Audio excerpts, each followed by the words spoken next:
예, 누가복음 12장 보겠습니다. 누가복음 12장 1절부터 보겠습니다. 예, 바리새인들의 누룩을 주의하라. 예, 이 말씀을 중심으로 선언되어지는 말씀을 보겠습니다. 예, 그동안에 무리 수만 명이 모여 서로 밟힐 만큼 배웠더니 예수께서 먼저 제자들에게 말씀하여 이르시되 바리새인들의 누룩 곧 외식을 주의하라. 예, 예수 그리스도가 이제 복음을 전하는데 사람들이 너무 많아서 서로 밟힐 만큼 그렇게 사람들이 많이 몰려드는 거예요.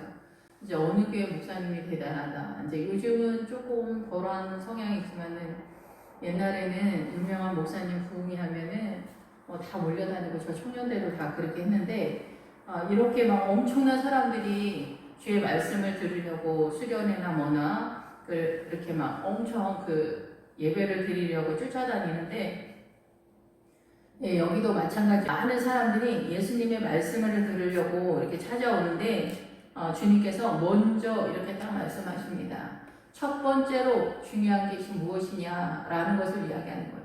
너의 마음의 중심에 첫 번째로 주의해야 할 것이 무엇이냐? 너의 마음에 첫 번째로 들여놓아야 할 것이 무엇이냐? 그것에 대한 이야기를 바리새인들의 누룩 곧 외식을 주의하라라고 이렇게 선언을 하고 있습니다. 예, 우리는 그 바리새인들의 누룩, 외식을 주의하라. 그러면은 우리 이 사단의 문화권에서 와, 저 사람은 정말 유선적이야. 저 사람은 참 강교해. 막 이런 사람 어떤 특별한 어떤 몇몇의 사람들이 이 누룩과 외식에 쏠린 사람들이 아니냐 이렇게 생각하지만 우리의 존재가 바로 이 바리새인적 누룩과 외식적 존재다라는 것을 이해해야 된다라는 것입니다. 이 바리새인들은 그때나 지금이나 예수쟁이가 되려고, 나는 기독교인이 되려고, 나는 진정한 크리스찬이 되려고, 나는 세상과 연합하지 아니하고 분리주의자다라는 뜻이잖아요. 그래서 실상 성경에서도 사단의 이 세상에서 불신자들이 가는 사단의 길과 하나님의 길을 가는 하나님의 백성들이 있어요. 그래서 이제 우리가 굽이 갈라지지 않은 그런 동물을 먹으면 부정하다 이렇게 말씀하시는 것이 이 갈라진 것이 선언하는 것이 사단의 그 백성이 가는 길과 하나님의 나라의 백성이 가는 길이 이게 갈라진다 이런 뜻이에요. 그래서 이 분리주의자는 성경에 맞는, 이 바리새인들은 성경에 맞는 그런 사람들인데 이 바리새인들의 누룩과 외식이 왜 나타날 수밖에 없는가를 이해를 해야 되겠죠. 예, 우리는 선악과를 따라 먹으면서 이 사단의 통치권 속으로 들어와서 이 세상은 다 사단의 통치권 속에 있는 그런 상황이에요. 그리고 현실적으로 우리가 이 사단의 통치권에서 살고 있는데 이 누룩은 부풀어 오르는 거잖아요. 자기의 존재보다 훨씬 더 부풀어 오르는 어떤 세력이잖아요. 외식은 사실은 그렇지 않은데 선한 척하지만 내용적인 우리의 존재 속에서는 욕심을 따라 이기심을 따라서 우리가 행동을 하기 때문에 이 외식은 사실은 그렇지 않다라는 거죠. 예, 그래서 주의하라 이렇게 선언을 하고 있는데 이 누룩이 뭐냐면은 사단의 어떤 성질이다 이렇게 볼 수가 있어요. 우리가 선악과를 따먹고 이 선악과가 사단의 존재잖아요. 사단이 우리를 통치하는 내용의 성질인데 이 선은 우리는 이 세상에 우리의 인식 체계 속에서 선은 선이고 악은 악이다 이렇게 생각을 하는데 이 선도 악이고 악도 악이에요. 이 사단의 성질이 선악과 사단이 우리가 생각하는 인식 체계 속에서 선도 우리의 눈을 속여서 악으로 사망의 물줄기로 이 나일강 사망의 물줄기로 끌고 가고 악은 우리가 생각하는 인식 체계 속에서의 악이니까 더 말할 것도 없는 거예요. 그래서 사단이 우리를 속일 때 앞에다 선을 까는 거예요. 그리고 뒤에서는 악으로 우리를 끌고 가는 거예요. 우리가 이제 좌파나 공산당 사회주의 이념에 대해서 속는 것이 뭐냐면은 앞에다가 평등이나 이런 모두 다 똑같이 행복하게 잘 살자 이렇게 얘기하는데 우리는 존재가 뭐냐면은 죄인이에요. 그리고 이거를 감당을 못하는 거예요.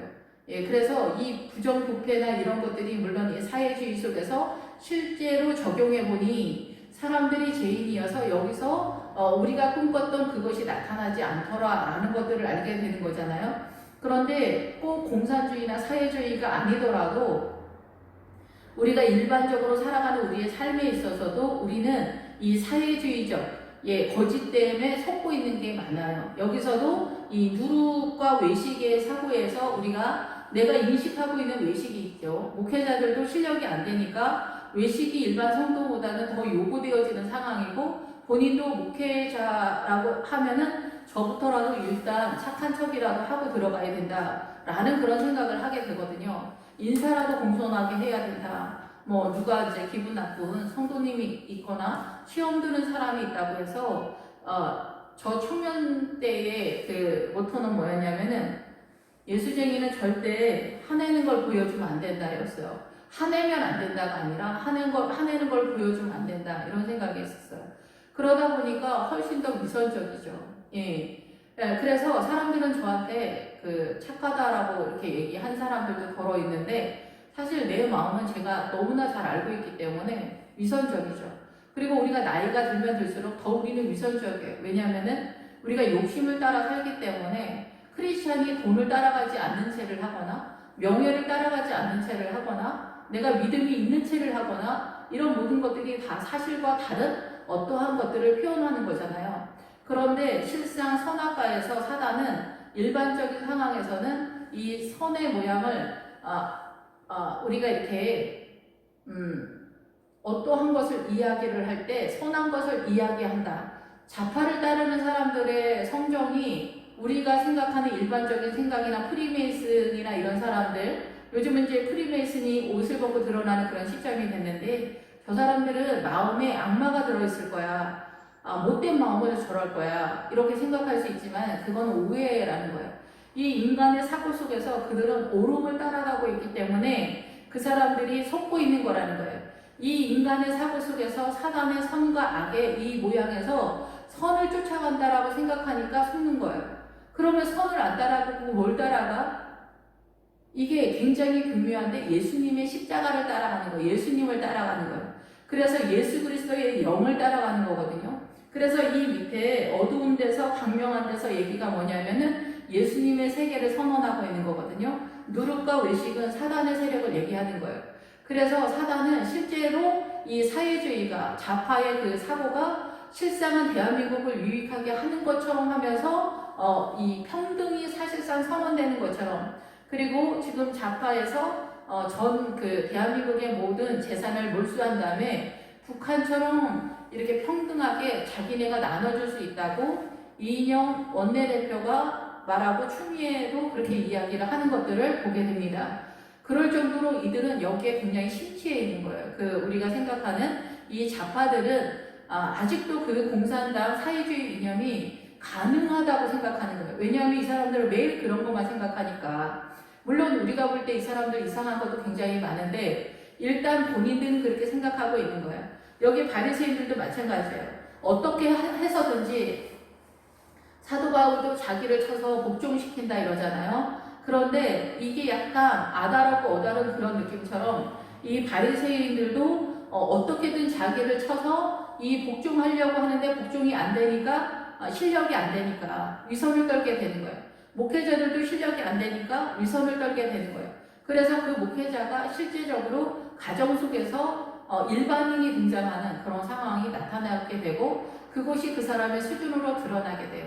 근데 믿음은 태어나면서부터 죽을 때까지 그 믿음이 성장되어져 가는 과정으로 이 성경이 선언되고 있기 때문에, 애굽에서 출발해서 가나안에 가고 가나안에서 하나님의 나라가 이루어지면서 영적 전쟁하는 그런 구원의 노선을 띠고 있기 때문에, 우리가 요구하는 대로 젊어서 막 파이팅을 하면은 믿음이 갑자기 막 쳐들어오고 막 갑자기 겸손해지고 뭐 정말 누가 원하는 대로 다 그렇게 되는 것이 아닙니다. 그래서 우리가 그 신앙의 그 믿음의 그 상황으로 갈 때 미디안이 많이 나타나는데, 그 미디안이 믿음이 아니라는 것을 기드온이 안 거예요. 그래서 그 기드온이 이것이 믿음이 아니다. 보통은 이제 미디안이나 블레셋이나 뭐 모압은 이제 이방이라고 생각하지만은 미디안, 블레셋, 에돔 여기가 다 그 하나님의 나라에서 크리스찬들의 그 하나님의 뜻과 상관없이, 아예 상관없는 건 아니지만 하나님의 나라, 이 교회 공동체, 율법과는 연결이 되지만은 그들의 믿음의 내용이 그렇게 표현이 된다. 애동적이다. 이스마엘족이다, 미디안족이다, 모압족이다, 블레셋족이다 이렇게 등장하고 있다라는 거죠. 예, 그래서 우리가 바벨론까지 끌려갔다라는 것은 바벨론적 신앙까지 이 일반인들, 이 세상 사람들보다 더 그렇게 지독하게 야망적으로 나아갈 때 바벨론까지 끌려갔다는 그런 뜻이거든요. 거기까지 가서 돌아온다는 거예요. 애굽에서 가나안으로 이렇게 우리가 고향을 찾아 올라가듯이 바벨론까지 끌려가는 실력이었다는 거죠. 믿음이. 그럼 미디안은 뭐냐? 미디안은 기본적으로 논쟁하다, 다투다 막 이런 뜻이에요. 근데 논쟁하다, 다투다는 그냥 우리가 막 소인배들이 이익을 따라가고 군자가 도를 따라간다고 하잖아요. 소인배들은 그냥 이익을 따라가기 때문에 거의 분명합니다. 이 실체가. 그런데 이 군자들이 문제예요. 군자들은 본인들이 굉장히 고급하다고 생각하기 때문에 도를 따라가는 거예요. 그 도를 따라가는, 의를 따라가는 것 같은 그런 마인드를 갖고 있는 사람들이 논쟁을 한다는 거예요. 그래서 이 미디안은 사실상은 제가 쉽게 설명할 때는 착한 척하는 사람들이다 이렇게 선언을 하고 있는데, 여기 들어가면 그 착한 척도 우리가 쉬운 게 아니잖아요. 여기 동네에서 교회에서 김 집사님은 정말 착해, 이 집사님은 정말 믿음이 좋아, 우리가 이 착한 척으로 포장을 하는데 이 착한 척은 믿음이 아니에요. 어떤 이 가는 노선에 좀 있긴 있는데 이거는 실제적으로 믿음이 아니기 때문에 미디안이라고 하는 거예요. 요즘 제가 요셉을 하고 있는데 요셉이 애굽으로 추락할 때 미디안과 이스마엘이 같이 등장하거든요. 그래서 미디안과 이스라엘적 믿음을 갖고 있는 사람들은 애굽적 신앙으로 결국은 기결된다 이렇게 표현을 하는 거예요. 그래서 이스마엘은 하갈의 아들이기 때문에 그렇게 빠진다라는 거죠. 하갈의 아들이 말하는 것이 이스마엘적 믿음이다. 세상적으로 하나님의 나라에서 화이팅을 할 때 이스마엘이 등장하는 거고, 이 세상에서 착한 척으로 어떻게든 군자가 도를 따라가는 것처럼 나를 쳐서 어떻게든 믿음 안에서 이렇게 믿음을 하려고 하는데 그 근원이 어디 있냐면 나 자신한테 있는 거예요. 믿음의 근거가 나 자신한테 있고 최선을 다하고 최선의 노력을 다해서 세워놓은 믿음이 이 미디안이라는 거예요. 그래서 미디안은 제 경험상으로는 한 번 들렸다 가는 것 같아요. 최선을 다해서 나가 떨어져 봐야 정말 어떻게도 안 되는 거를 경험해 봐야 어떻게도 내 안에서 용서가 안 되고 억울한 것이 견뎌내지 못하는, 외형적으로는 아닌 척을 하죠. 이 일을 하니까, 이 주의 일을 하니까 더 이제 성도들 앞에서는 그러지만 실상은 이 바리새인적인 믿음이다. 그것이 미디안적 믿음이다. 이렇게 볼 수가 있죠. 그래서 이 바리새인들은 미디안적 믿음의 내용을 담고 있는 이들은 최고의 믿음이라고 본인들은 생각했지만 실상 이들의 마음속에서 예수 그리스도의 생명, 예수 그리스도의 부활의 신앙이 흘러가지 못하고 있는 상황이 되는 거예요. 그래서 여기는 누가 활용을 하냐면 사단이 활용을 하고 있는 영역이다라는 거. 여기까지가, 미디안까지가 사단이 활용하는데 이 가나안으로 가는 이 길목에 이 같이 미수되어져 있는 부분들도 있어요. 그래서 우리가 물과 성령으로 거듭나면은 애굽에서 홍해를 지나서 그 가나안 시내산 광야 언저리로 투입이 되거든요. 그런데 미디안과 에돔과 이스마엘과 모압과 암몬과 블레셋은 어디 있냐면은 요단강 전에 있는 사람들이에요. 요단강 전에 포진되어 있는.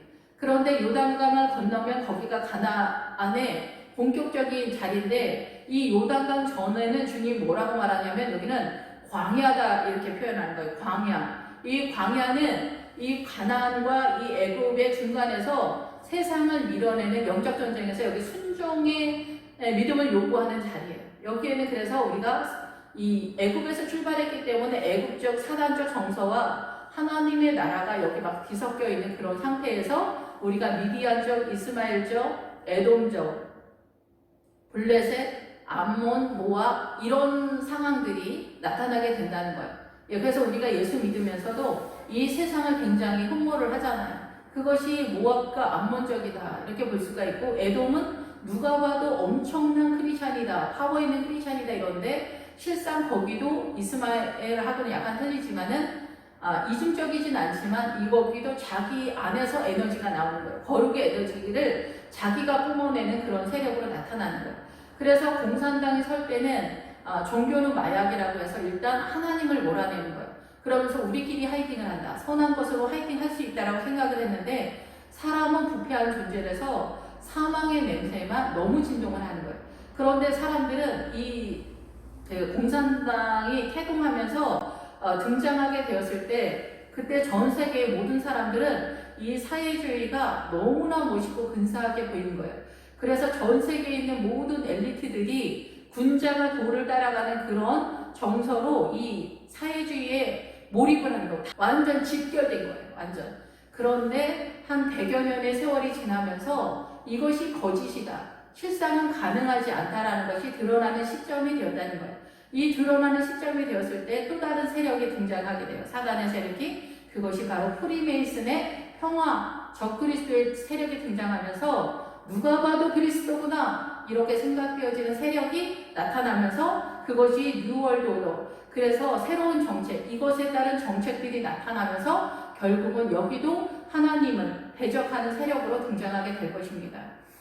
표면에는 그렇게 등장하지 않을 수도 있어요. 그런데 결국은 사망으로 끌고 가는 세력으로서 등장하게 된다는 거죠.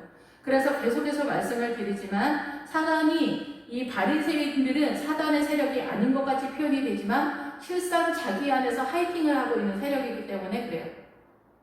그래서 이것이 그 가나안의 7 족속 중에서 이거를 구별할 수 있는 영적 분별이 실력이 생기기 위해서는 주의 영이 함께해 주셔야 되는 것이 기도의 자리 속에서 알 수 있다 이렇게 볼 수가 있습니다. 그런데 더 분명한 성경으로서 증명되어지는 것은 여호수아에서 가나안의 7 족속 중에서 아모리 족속이 7성은 7 왕으로 구성되어 있는데 그 7성은 7 왕이 다 무슨 뜻이냐면은 사단도 예루살렘 성을 쓰고 사단의 그 예루살렘의 왕의 이름이 아도니 세덱인데 주인이 공의의 주인이라는 거예요. 그래서 사회주의가 공의를 따지고 평등을 따지잖아요. 그래서 벌써 평화가 등장하는 시대가 됐어요. 이것이 어떻게 하나님의 나라가 아닐 수 있느냐? 사람들은 그렇게 생각하지만은 사단은 우리를 생명을 주지 않으려고 하는 거예요. 이게 뭐냐면 우리가 착한 척을 하면 선하게 행동하는 것처럼 하면은 하나님의 나라가 아니냐 이렇게 착각하지만은 사실은 그렇지 않아요. 누구의 통치를 받고 있느냐가 너무 중요한 거예요. 예수 그리스도의 통치를 받고 있느냐, 성령님의 인도하심을 따라 영을 따라가고 있느냐, 아니면 이 사단의 문화권에서 선한 모양을 하지만은 사실은 사단의 통치권 속에 있는 더욱더 교묘하게 엘리트적인 최고급의 기만을 당하고 있는 상황이라는 거예요. 그래서 이 아모리 족속 7성과 7 왕으로 구성되어 있는데 우리가 헤브론이 연합하다 하나가 되잖아요. 예수 그리스도에게 연합되지만 여기 사단 쪽으로도 이 하나가 되자 이거를 사용하고 있다라는 거예요. 그래서 예수 그리스도를 빼고 연합의 모양이 뭐냐면은 WCC가 여기에 해당되는 거예요. 우리가 다 넘어가는 그런 상태죠. 그리고 야르못은 굉장히 높은, 고급한 이런 세력으로 표현이 되고 있어요.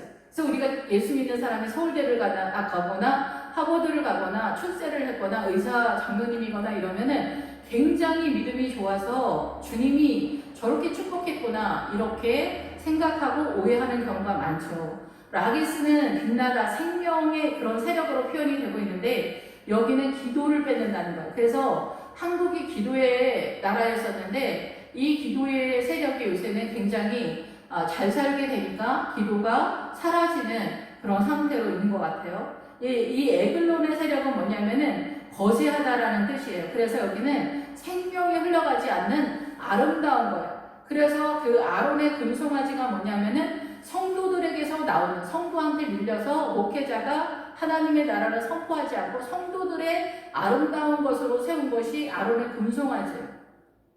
그리고 부자가 되고 싶다, 생각의 영역, 이것이 다 이 아모리 족속이 관장하는 그런 영역이다라는 거죠. 그래서 이 왕들이 이 막게다 굴에 숨잖아요. 여호수아에서 이 막게다 굴이 양우리다, 목자들의 거처다라는 뜻이기 때문에 이 교회 공동체에서 이 사단의 아모리 족속 5성읍 5왕의 세력들이 이 왕권을 휘두르고 있다는 거예요. 그래서 모양이 하나님의 나라와 이 사단의 세력이 너무나 똑같은데 옳은 것을 따라가다 보면은 이 바리새인처럼 외식을 할 수밖에 없다라는 거예요. 왜냐하면은 내 안에 선함이 없기 때문에 그런 거죠. 그러면서 아무리 크리스찬이 착하고 선하고 훌륭한 일을 뭐 전 세계적으로 한다 할지라도 거기는 하나님의 통치권이 아니면, 주님의 통치권이 아니면, 성령님의 인도하심이 아니면 여기는 누룩의 세력이고 외식의 세력이다라는 거예요. 우리가 이 속이는 마음이 있는데 이것은 옳은 마음은 아니지만은 우리가 그렇게 어둠 가운데 있다라는 거예요. 그래서 이것에 대해서 하나님의 나라로서 선언되어지는 것이 뭐냐면은 2절에 그리고 2절 3절이 선언을 하고 있는 거예요. 감추인 것이 드러나지 않을 것이 없고 숨긴 것이 알려지지 않을 것이 없다, 이렇게 선언을 하고 있습니다. 그래서 누룩과 외식을 주의하라 할 때 주의하라가 너의 마음이 어디에 있는지를 주의하라는 거예요. 지금 이 사람들은 다 이스라엘 사람들이고 오늘날식으로 하면 크리스찬들, 기독교인들에게 더군다나 이 제자들한테 얘기를 하고 있기 때문에 예수쟁이다, 예수님밖에 모르는 사람들한테 이야기를 하는 거예요. 그래서 우리가 주의 영을 따라가는데 이 밑에도 성령을 거역하게 되면은 이 사함을 받지 못한다 이러잖아요. 그러니까 성령님을 부정하는 사람은 모르는 사람이 부정한다 이렇게 보기는 어렵다 이렇게 생각이 됩니다. 교회를 다녀도 성령님이 오는지 가는지 모르는 경우가 굉장히 많잖아요. 그리고 이 성령님이 인도하심을 알지만은 성령 충만과 성령 충만하지 않은 상태, 이걸 구별하지 못하는 경우도 많이 있기 때문에, 그런데 여기는 이제 감추인 것이 드러나지 않을 것이 없고 숨긴 것이 알려지지 않을 것이 없다. 이 이야기는 뭐냐면은 감추인 것은 완벽하게 숨기다 이런 뜻이에요. 완벽하게 숨겨진 상태를 이야기하기 때문에 여기는 사단의 세력을 얘기하는 거예요. 우리는 선악과를 따먹고 이 사단의 문화권 속에 들어왔기 때문에 이 세상은 다 사단의 통치권 속에서 모든 것이 돌아가는 거거든요. 그래서 모든 것이 사단의 통치권 속에서 돌아가는데 여기가 선이고 악이라고 이 선악과 자체도 우리가 캐치를 못해서 사회주의가 나타났을 때 지금 좌파가 옛날에 공산당이 이미 경험을 했잖아요.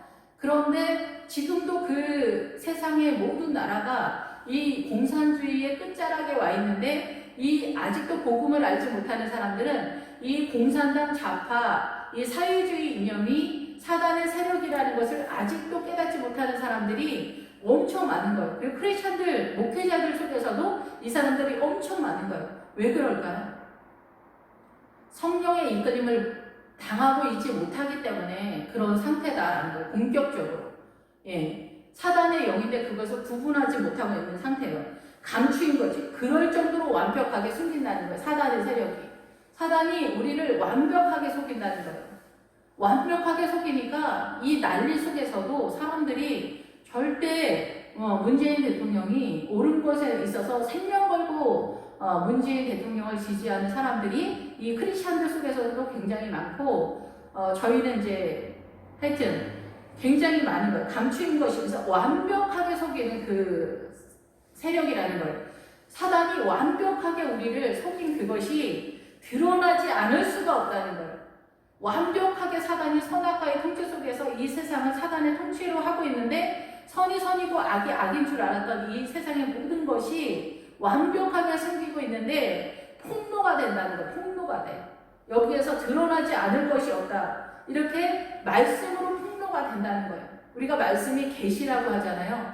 근데 말씀을 아는데도 이 말씀을 깨달아서 아는 것은 성령님의 인도하심이 아니면은 우리가 깨달을 수가 없어요. 왜냐하면은 우리가 히브리서에 보면은 다른 데도 그렇지만은 예수님의 십자가 사건이 나타났을 때 휘장이 갈라졌더라잖아요. 제1성소와 제2성소가 있는데 지성소와 이 성소 이 중간에 커튼이 있어요. 휘장이 있는데 이것이 십자가 때문에 열렸어요. 이게 열렸다라는 건 뭐냐면 이 휘장이 그 뒤에 52절인가 휘장이 예수 그리스도의 몸이다 이렇게 표현을 하거든요. 그래서 예수 그리스도가 십자가를 통해서 몸이 쪼개질 때 이 휘장이 열리면서 이 안에 있는 지성소의 대표가 뭐예요? 율법 법궤잖아요. 이 성경을 대표하잖아요. 그러니까 성경이 예수 그리스도를 통해서만 보이게 된다는 거예요. 왜냐하면 이 성경은 창세기서부터 계시록까지 예수님이니까. 그래서 주님이 아니면 말씀이 보이지 않는 거예요. 말씀이 보이지 않으면 감추인 상태가 되어서 이 사단의 문화권에 모든 것이 완벽하게 속이는 그 속임의 상태에서 우리가 깨달을 수 없고 알 수 없는 그런 상태다라는 거예요. 그래서 믿음의 경중에 따라서 우리가 그 눈이 열리고 닫히고 아니면은 많이 열리고 조금 열린 그런 상태가 뭐 다르겠죠. 성도님들마다. 근데 거의 대부분이 완벽하게 솟고 있는 그런 상태다 이렇게 볼 수가 있습니다. 그래서 이 감추인 것, 완벽하게 감추인 이것이 그 사면을 완전히 덮어서 완전히 감춘. 그래서 이 구약에서 보면은 성도들을 이야기할 때 막게다 불도 그렇지만은 아둘람 불도 그렇고 다 불로 많이 표현이 되는 게 있는데 그 불이 뭐냐면은 사람이에요, 사람. 성도를 그 성도들이 불 속에 들어가 있는 것 같이 깜깜하다는 거예요. 무엇에 대해서? 하나님의 나라에 대해서. 예수 그리스도에 대해서 불 속에 들어가 있는 것만큼이나 너희가 그렇게 어둡다는 거예요. 그렇게 깜깜하다라는 거예요. 하나님의 나라에 대해서 그렇게 모른다는 거예요. 그래서 사면으로 완벽하게 감추어진 어둠으로 존재하고 있는 것이 이 세상이라는 거예요. 주님이 아니면 우리는 하나님의 나라에 대해서 일도 감지하지 못하는 거예요. 선악과 이 세상의 선이 절대 아닌 거예요. 사단이 더 고급한 소인배는 이득을 따라가고 군자는 도를 따라갈 때 이 군자가 따라가는 그 도의 개념으로 더 기만적으로 더 속이는 거예요. 교활하게 똑똑한 척 해봤자 자기도 똑같이 사단의 통치권에서 속고 있다라는 것을 이 사람들이 알지 못하는 거죠. 자기의 삶 속에서는 더 많은 것들을 속이겠지만 그래서 이 드러나지 않을 것이 없다라는 거예요. 그래서 덮개를 벗기다 나타나다 드러나다 폭로하다 덮인 것을 열어놓다 이전에 알려지지 않은 것을 폭로하다 이런 뜻이에요. 이것이 뭐냐면은 성경 말씀을 계시하다 이럴 때 쓰는 용어잖아요. 그래서 이 감추인 것이 사단의 이 통치권, 이 선악과를 따먹고 이 세상의 모든 것들이 문화, 전통, 정서, 문화, 일본 사람, 한국 사람, 중국 사람, 다 똑같죠. 백인이나 흑인이나 아시안이나 다 똑같죠, 사람이. 그런데 여기서도 우리가 백인들이 굉장히 거들먹거리잖아요. 아시안도 요즘은 우리도 만만치 않아, 막 이런 식으로 하고 잘 사는 사람들이 이제 또 내가 너희와 견주어서 부족함이나 모자람이 없다. 이렇게 얘기하고 흑인들도 나름대로 우리가 얼마나 대단한데 다 이런 게. 근데 다 고귀하고 존귀한 존재들이에요, 주님이. 그런데 우리 안에 사단이 이런 마음들을 후려놓는 거예요. 이것이 사단의 마음이에요. 그래서 우리의 삶 속에 다 그러는 거예요. 남편은 하늘이고 아내는 땅이다. 이런 것들도 다 마찬가지고 양반 쌍놈, 배운 사람, 못 배운 사람, 뚱뚱한 사람, 날씬한 사람, 옷 잘 입는 사람, 못 입는 사람, 스포츠카 끌고 다니는 사람, 외제 자동차, 최고급 아파트, 빌딩, 이런 건물주, 이런 모든 것들을 통해서 세세한 데까지 사단은 우리의 편견적, 왜곡된 사고로 다 심어놨어요. 그래서 우리는 남편과 아내도 절대 사랑하지 못하도록 하늘로 남편을 세워놓고 아내는 땅으로 세우는 거예요. 그래서 하늘과 땅이 얼마나 뭡니까? 이럴 정도로 멀게 우리의 정서 속에서 속여놓는 거예요. 그래서 우리는 그런데 이런 것들이 다 당연하다라고 생각하는 거예요. 지금도 양반 쌍놈 마인드가 있잖아요. 영화 같은 데 옛날에 하면은 서자는 틀리다. 정신자식이 틀리다. 막 이런 것들을 아직도 다 사용하고 있잖아요. 편견과 왜곡 속에서 이런 것들을 다 사용하고 있는 거예요. 이것이 감추인 것이다. 우리의 삶 속에 꼭 제사를 드리거나 우상 숭배를 하거나 타종교를 믿거나 이런 것이 아니어도 우리 일상적으로 살아가는 모든 것이 사단적이에요. 일서부터 무한대까지. 이 말씀을 통해서 성령님께서 폭로하고 드러내서 감추인 것을 열어서 보여주기 전까지는 그런 상태다라는 거예요. 숨긴 것이 알려지지 않을 것이 없다. 그래서 사단의 통치권, 사단의 그 내용, 그 어둠이 동굴 속에 있는 것처럼 동굴 속에 들어가면 빛이 하나도 없어서 완전 깜깜이잖아요. 시골에서 요즘은 이제 다 가로등이 생겼지만 저 어렸을 때 초등학교 때까지만 하더라도 이 시골에 가로등 같은 게 없었어요. 보름은 엄청 하나지만은 금은밤이 되면은 정말 1m 앞에도 잘 안 보이거든요. 그런데 동굴 속에서는 1m 앞도 안 보여요. 그래서 여기는 사단이 어둠 가운데, 어둠이 우리가 생각하는 깜깜하다 뿐만이 아니에요. 제가 이제 꿈에서 한 두어 번 봤는데 그 어둠은 깜깜하다가 아니라 깜깜도 깜깜인데 그 깜깜이 세력이 있어요. 움직이고 귀신들이 깜깜 그 어둠으로 존재하고 있거든요. 그리고 그 어둠은 우리가 왜곡되게 속고 있는 이 모든 문화 전통이나 사고관이나 이런 가치관이나 이런 모든 것들이 왜곡되고 틀어진 거예요. 남편과 아내가 틀어진 관계가 되는 것처럼 문화 전통 모든 것들 속에서 다 틀어져 있어요. 우리의 사고. 그래서 우리의 사고는 스스로가 작동해서 아, 저 사람 이상해. 정말 말해줘야 돼. 이런 거는 꼭 이렇게 말해주면서도 다툼이 더 거세지거나 그런 상황으로 벌어지게 하는 거예요. 그래서 우리는 사랑의 세력으로 우리의 머리가 돌아가지 않아요. 어떻게 하면 막 겸손이 자연스러워. 용서가 자연스러워. 억울한 게 어디가 있어. 사랑하는 게 너무 내 거야. 내 거야. 이렇게 하는 사람 없잖아요. 저는 개인적으로 사랑이 제일 어렵다라고 생각이 들거든요. 억울한 거 못 풀잖아요. 하나는 거 정신 차리고 나면 이게 성질 다 내고 막 난리 피우고 나서 정신 차리고 내가 미쳤구나 이러잖아요.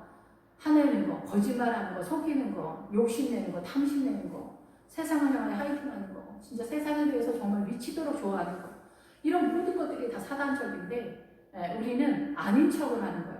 꼭 뭐 공산당의 이념이나 이런 거 얘기하지 않아도 우리 스스로가 이렇게 기반적이고 누룩적이고 외식적이다라는 것을 우리는 스스로 평상시에 잘 못 느끼고 있다라는 거죠. 그런데 이 감추인 것이 드러나지 않을 것이 없고 숨긴 것이 알려지지 않을 것이 없다. 숨긴 것은 숨기고 은밀한 모든 거예요. 이 어둠의 전체적인 세력에서 더 들어간 은밀한 그 세력들, 그리고 숨겨놓은 거, 전혀 알지 못하게 하는 것을 알려지지 않을 것이 없다. 이건 뭐냐면 말씀을 보고 깨닫다는 거예요. 문자적으로만 보면은 이 말씀이 세력이 잘 안 되고 생명으로 잘 연결이 안 돼서 우리가 늘 허덕거리잖아요. 용서가 안 돼서 허덕거리잖아요. 기도가 잘 안 돼서 허덕거리고 사랑이 안 돼서 허덕거리고 잘난 체를 하면서 허덕거리잖아요. 이런 거. 우리가 교만한 것을 사람들이 잘 모르는데 교만의 뜻은 이 뜻 중에 뭐가 기본 어근이 뭐가 있냐면 등 뒤에 붙었다는 거예요. 등 뒤에. 등 뒤에 붙어서 등에 있어서 잘 안 보이는 거예요. 이건 사실인데? 막 이렇게 생각을 하는 거죠. 이거 사실이야.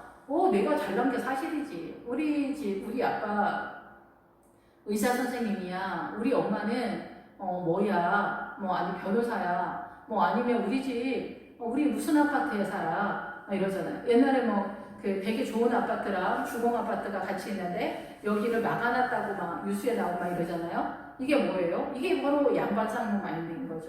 나는 이렇게 고급한 아파트에 있는데 열악하고 가난한 자들이랑 소통하고 싶지 않다. 이렇게 하는 거예요. 뭐 백인, 흑인, 아시안. 우리 이제 한국 사람들이 어디 가서 잘난 체를 합니까? 백인들이 등장하고 있는데 우리가 잘난 체를 아무리 해도 그들이 쳐주지를 않아요. 쳐주지를 않을 텐데 요즘 대한민국이 국뽕에 너무 들어가서 약간 그런 게 있는 게 아닌가 이런 생각도 한번 해봅니다.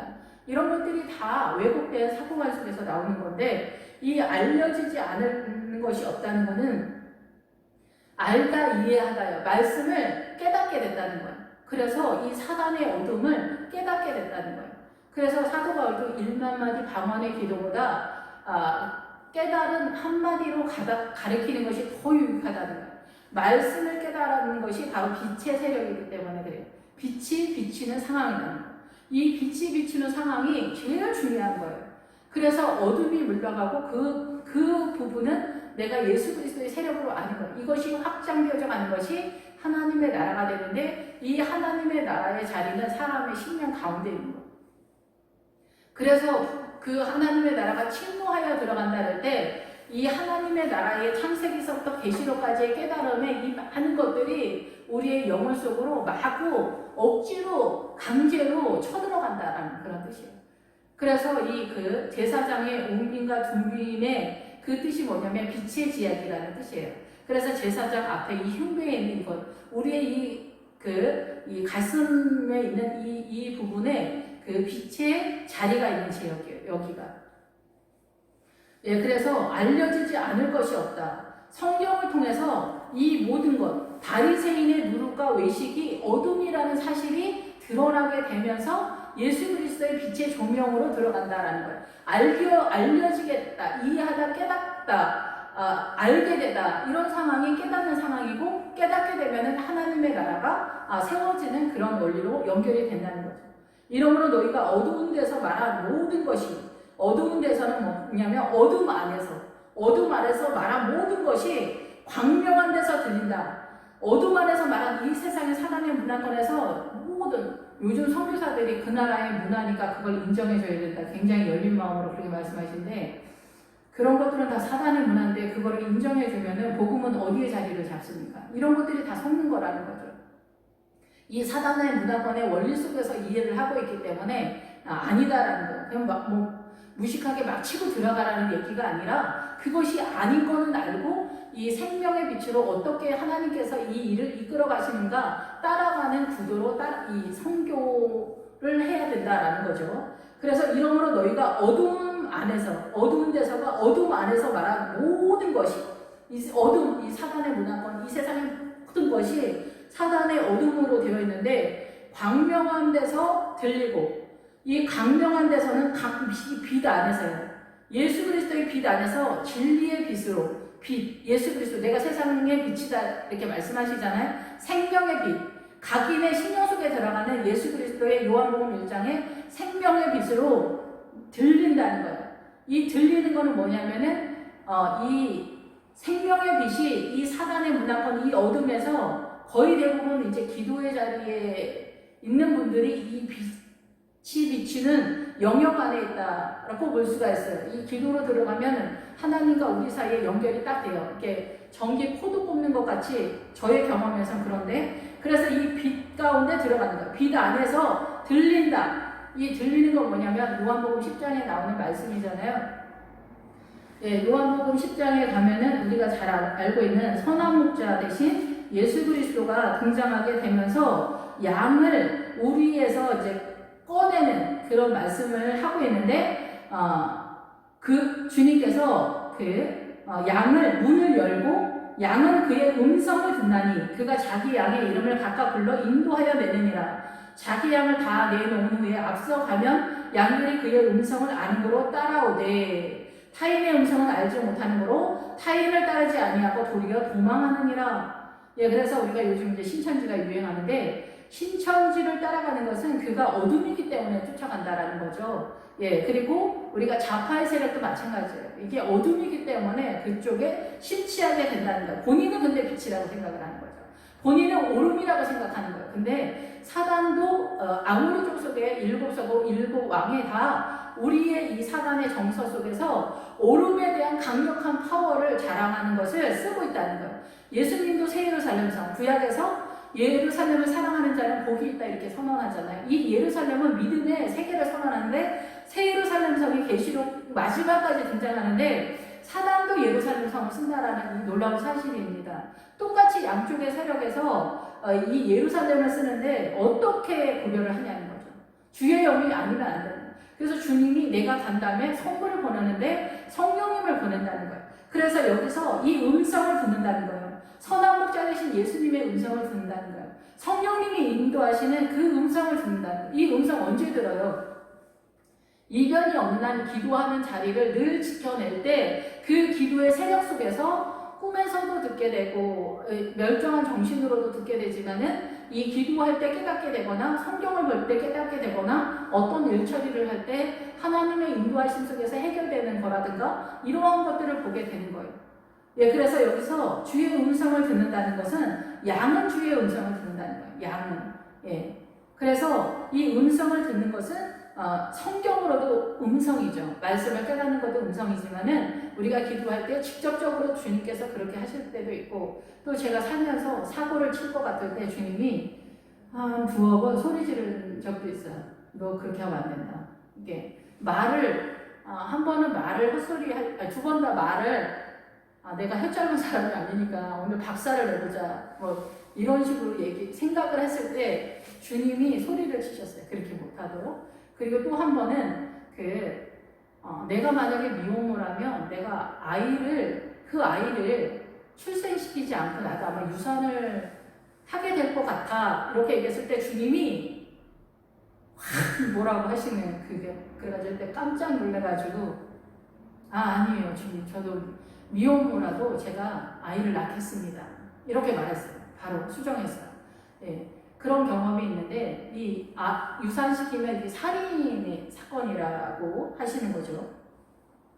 예, 그래서 이 어둠의 세력은 감추인 것은, 숨긴 것은 우리가 알게 되고 깨달아지는데 그 어두움 안에 있는 모든 말하는 이 세상의 모든 문화 전통의 정서, 이 모든 것들이 광명한 데서 예수 그리스도 안에 빛의 세력 안에서 들린다는 거예요. 깨닫게 된다는 거예요. 알게 된다는 거예요. 예수 그리스도를 통해서만 알게 된다는 거예요.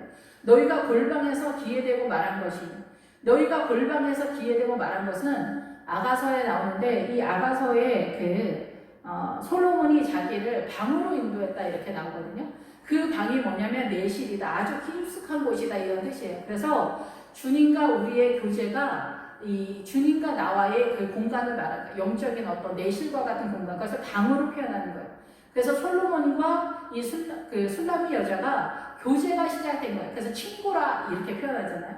여기서도 내가 내 친구 너희에게 말한다, 나의 친구 너희에게 말한다 이렇게 하는 거예요. 이렇게 필레오 사랑을 말하는데 내 친구 너희에게 말한다는 거예요. 주님이 친구라는 거예요. 그리고 우리를 신부라고 하잖아요. 사람도 이 세상 사람들을 신부로 선언을 하고 주님도 이 세상의 모든 사람을 신부로 선언을 하는데 신부의 믿음을 가진 것은 또 다른 얘기죠.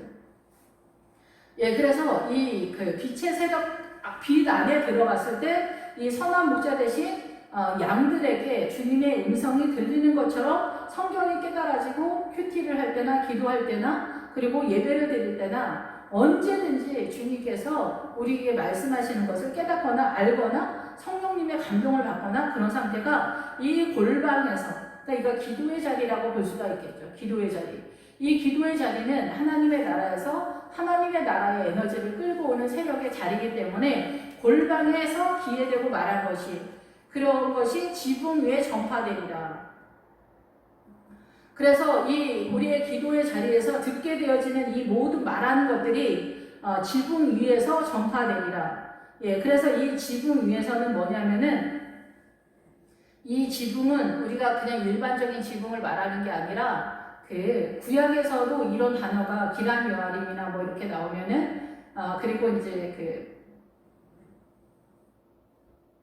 여호수아에서 이게 많이 나오는데 하나님의 나라, 이렇게 히브리서에서도 세움의 원리에 대해서 설명을 많이 하고 있거든요. 그 세움의 원리가 이제 히브리서가 구약을 근간으로 많이 잡고 말씀을 하기 때문에 그런지 모르는데 이 지붕이 나왔을 때 이 단어가 뭐냐면 짓다라는, 건물을 세우다, 짓다라는 그런 단어예요. 예, 그래서 지붕이라는 뜻도 있지만은 이 뜻의 기본 어근이 세우다, 짓다이기 때문에 이 세상의 어둠 가운데 사단의 어둠 안에서 말한 모든 이 사단의 모든 것들이 예수 그리스도의 빛 안에서 알게 되고 깨닫게 되어지고 다 드러나게 된다. 말씀을 통해서 성령님을 통해서 다 알게 되는데 지붕 위에서 전파되리다. 지붕 위에서는 뭐냐면 너의 심령 안에 어린 양의 성전을 세워갈 때 너의 심령 안에서 선포가 된다. 알려진다. 큰 소리로 말하게 된다. 예배 시간에 복음이 선포가 된다. 이런 뜻이에요.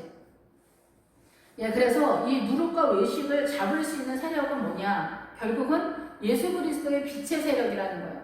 그래서 우리가 교회를 다니면서도 이스마엘적 믿음의 크리스찬이 있고 에서의 믿음의 크리스찬이 있고 미디안적 착한 척하는 크리스찬이 있고 뭐 블레셋적인 크리스찬이 있고 에돔이랑 모압과 암몬 같은 크리스찬이 있는 거죠. 그런데 이런 것들 속에서 정말 주님께서 말씀하시는 건 뭐냐면 진짜 이스라엘이 누구냐 얘기해요. 진짜 이스라엘에게 나타나는 것은 이 빛 안에서 이 어둠을 깨닫게 되어지는 성도다라는 것. 그 깨달아서 세우는 것이 뭐냐면은 어린 양의 성전을 우리 심령, 영혼 가운데 세워가는 그 원리로서 이 말씀이 전하여지고 있는 그런 상태다 이렇게 볼 수가 있습니다.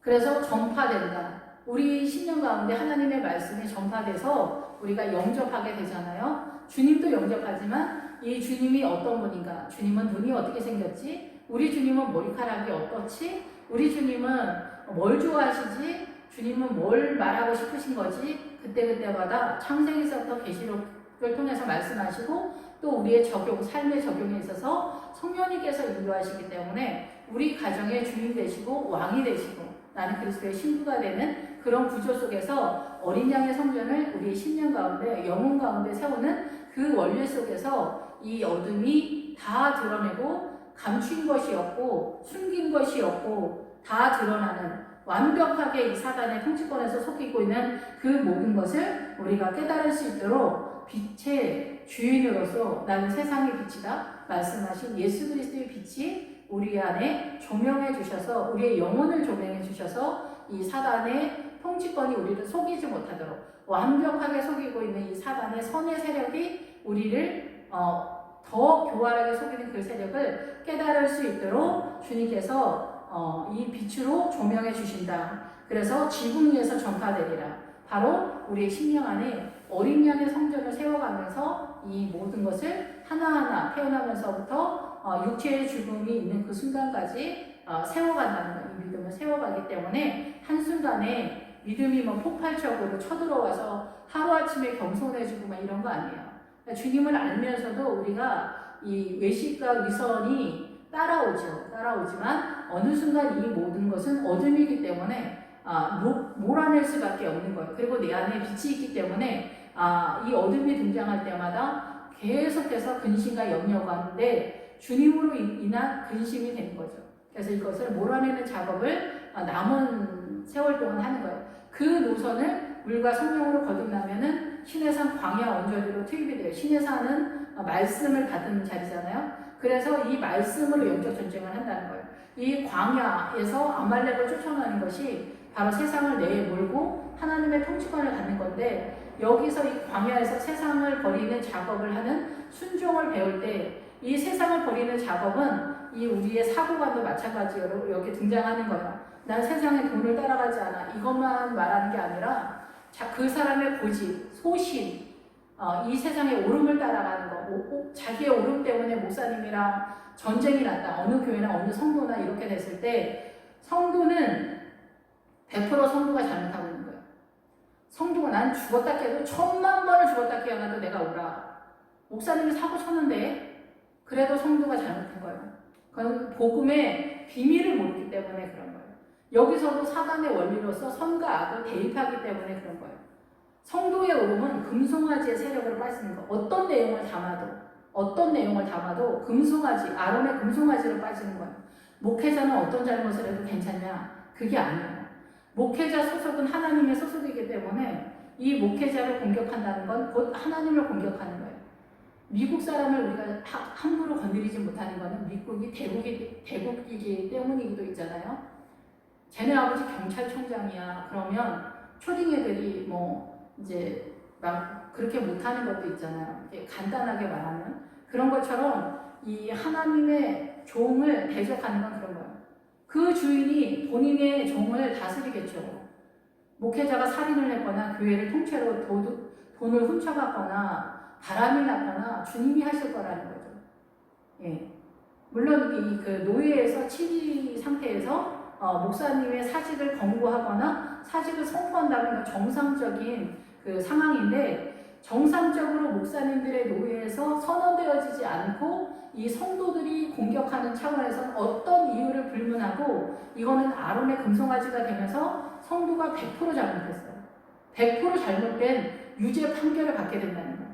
주님의 나라의 의의를 전혀 모르기 때문에 그런 거예요. 주님의 나라의 의의는 여기서 빛의 세력으로 나타나는 거예요. 설명은 수도 없이 많은 예가 있지만은 그거는 믿음 안에서 이런 말을 한다고 뭐 안 덤비는 거 아니고 뭐라고 안 하는 거 아니니까 뭐 하여튼 또 목사님들의 그 부족한 모습에서 우리는 난리 법석을 피우면서 교회가 하루 조용하지 않으면서 우리가 주님 앞에 몰려가는 것 같아요. 저도 그렇고 뭐 다 마찬가지인데 전혀 우리가 그렇지는 근데 하여튼 제가 이제 50이 넘으면서 깨달은 건 그거예요. 성도들은 아무리 빛나는 믿음을 세우려고 해도 목회자, 주의 종을 통해서 세우는 신앙관이 가장 건강한 신앙관이에요. 이 성도들의 입장에서 세우는 신앙관은 금송아지가 되고 성도님들이랑 목사님이랑 전쟁이 붙으면은 일단 유죄는 누구냐면은 성도님들이에요. 그러니까 어떤 사건이 발발하면은 거기 개입하지 마세요. 여기 성령 모독죄도 같은 맥락 아닙니까? 가만히 있으면은 그냥 용서를 해준다는 거예요. 주님을 제대로 못 믿고 막 이래도. 그러니까 물론 액면 그대로 그 얘기는 아니지만 어쨌든 여기서 성령님 모독죄가 뭐예요? 아는 체를 한다 이거잖아요. 아는 체를 했는데 성령님하고 연결됐다라는 거잖아요. 그 목회자 하는 일이 거의 성령님이랑 연결된 거잖아요. 거의 대부분. 그러니까 유죄 판결가 되는 거예요. 판결이 유죄가 되는 거예요. 우리의 영혼에 유죄 판결이 되는 거예요. 성도가 왜 목회자랑 싸우냐면 이 사단의 아모리 족속에 속한 예루살렘을 쓰기 때문에 그래요. 아모리 족속에 선한 아도니셀의 공의를 따지기 때문에 그래요. 주님의 의는 뭐예요? 십자가잖아요. 용서해 해줘라. 네가 기다려줘라. 한번 봐줘라. 이러는 거예요.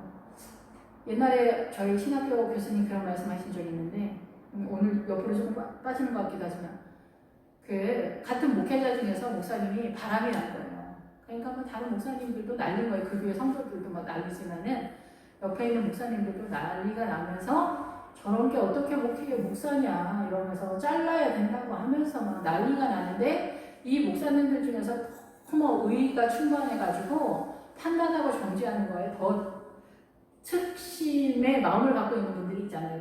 저도 이렇게 나대는 사람 중에 한 명이었는데 이렇게 막 하는 거예요. 그렇게 했는데 어쨌든 이 일은 어쩌고 저쩌고 됐나 봐요. 그런데 나중에 이렇게 꼭 이렇게 된다는 건 아니지만은 이렇게 제일 손가락질 했던 그 목사님이 나중에 나이가 들어서 바람이 났다는 거예요. 그래서 너무나 놀라운 사건이 되는 거예요. 이거는 그러니까 남 흉보면 안 돼요. 너무 적극적으로 흉보면 안 되고 그런 걸 떠나서 우리는 다 위험한 상태에 있다는 거예요. 이 사단의 문화권 속에 있기 때문에 우리가 다 위험한 상태에 있어요. 그렇기 때문에 너나 나나 할 것 없이 내가 저 사람을 한번 봐주면 저 사람도 나를 봐주는데 다른 자리에서 내가 용서받을 수 있는 그런 사건이 있다는 거예요. 뭐 접촉사고가 났든 언쟁이 있었든 내가 사고를 쳤든 저 사람이 사고를 쳤든 너무 민망하게 하지 말라는 거예요. 예. 이에는 이 눈의 눈은 내가 눈을 상하게 했으면은 이 눈 상하게 한 그만큼의 분량만 보상을 요구하라는 거예요. 그 이상을 요구하지 말라는 거예요. 내 눈을 누가 잘못해서 내가 신명이 돼서 얼마나 원통하고 절통합니까? 그러면 그 사람 죽여도 내가 속이 시원하지 않다는 거야. 죽여도. 내 눈에 그 사람의 생명을 죽여도 나는 원한이 풀리지 않는다. 이것이 우리 인간들의 제대 속성이거든요. 주님은 그렇기 때문에 아니다는 거예요. 그게 아니라 너 눈 하나 신명했으니까 이 눈 하나 값만 그 사람한테 요구하라는 거예요. 어떠한 상황이든. 예, 그러니까 우리가 흥분하면 안 되는 거예요. 그것도 어떻게 보면은 그 누룩의 상태죠. 착한 척도 외식으로 누룩이지만은 이 악을 갚는 것에 있어서도 누룩처럼 막 부풀려가지고 잡아먹는 그런 그 집안의 삼족을 멸해도 속이 시원하지 않는 중국 영화 이런 분위기로 많이 하잖아요. 우리 근데 그거 너무나 속 시원하고 당연하다고 생각해요. 그 삼족을 멸하지 않으면은 그건 안 된다 이렇게 하는 거예요. 북한 그 좌파 정권도 어떻게 누구 하나 사고 치면은 삼족을 멸해버리는 그런 정치를 띠고 있잖아요. 실수 하나 하면 끝장이 나는 거예요. 온 집안이. 예. 그런 사회주의가 너무 좋다고 지금 남한에서 추종하는 세력들도 굉장히 많고 이거를 하는 사람들이 옳다고 또 따라가는 크리스찬들이 많은 거예요. 이 눈이 어떻게 된 건지 이게 조금만 정신 차리고 보면은 주님이 말씀하지 않아도 이게 보이지 않을까. 저는 그런 생각을 한번 해봅니다. 예, 아무튼 기도하겠습니다. 할렐루야. 주님, 우리의 어두운 눈이 우리가 정말 옳다고 목숨 걸고 이거는 옳은 것이라고 생각했던 것들이 전혀 옳은 것이 아니고 사단한테 완벽하게 속임을 당하고 있다라는 놀라운 사실을 우리가 어떻게 알 수 있을까요, 주님? 이 예수 그리스도 안에 들어와서 빛의 조명을 받지 않으면, 주님의 빛의 조명을 받지 않으면 우리는 아무것도 모르는 자입니다. 어둠입니다. 사단의 우리의 아비가 되는 그 현장에 그대로 있는 것입니다. 이 땅에 너무나 많은 사람들이 눈이 어두워서 이 대한민국이 지금 헤매고 있습니다. 주님, 다시 한번 크리스찬들이 회개하면서 이 그 고난에 대해 회개하면서 저희들 회개하고 다시 한번 기회를 주시면은 주님, 저희가 정말 복음으로 새롭게 서는 그날을 주님 세워주시길 원합니다. 주님 감사드립니다. 예수님의 이름으로 기도했습니다. 아멘.